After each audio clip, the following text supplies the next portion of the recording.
So my name is Olivier Dubourdieu. I'm a French and I am a project manager at the Responsible Mica Initiative.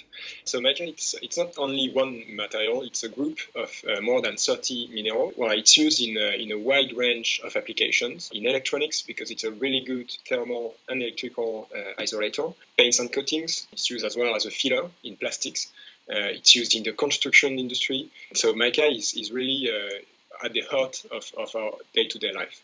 Is quite common actually all over the world. You can find it in many places. Depending on the area where it's sourced, it can have different colors, so ranging from brownish red to white to even yellow, or I heard about green mica even. So it's a colorful stone or mineral that is having this shiny effect. And that's, for the cosmetics industry at least, that's why it's so interesting. So India is responsible for 25% of global mica production in the world. And Bihar and Jharkhand are responsible for more than 80% of Indian production. And these two states, economically, in parallel, economically and socially, they are among the poorest in India.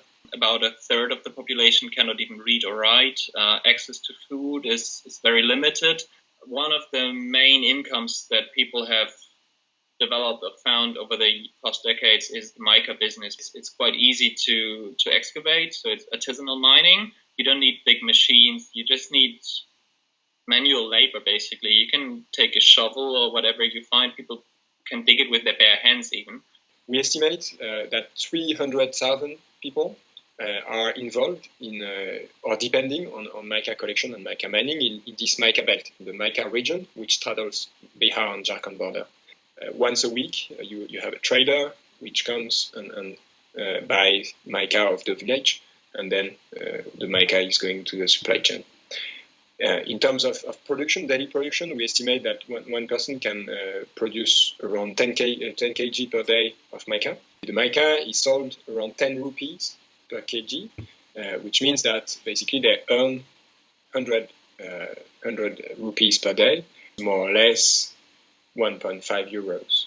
They don't have any choice but to bring their children with them into mines to supplement revenues for the household. They're not proud, obviously, to take their children to those mines. They don't have any other chance, basically. Statistics will tell you that like 90% or something of the children, they are enrolled in school. Yeah, they are enrolled, but they don't go to school. Enrollment figures is one thing, official statistics, but the reality, if you go to the schools, there are not that many children actually going to school, or they might just go occasionally. You can say that the children are exposed to the same harsh working conditions and the risk as adults every day. There are hardly legal mines in India.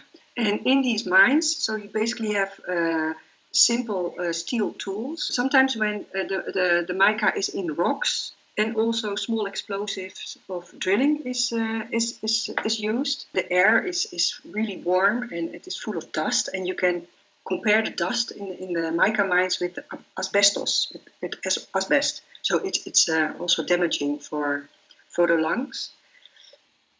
And in 2019, there was a report made by Terre des Hommes, Netherlands, and SOMO, which estimated to 22,000 children working or regularly involved in informal mica collection. The regular involvement of children in informal mines is the consequence of the extreme poverty situation that I already described in Jharkhand and Bihar.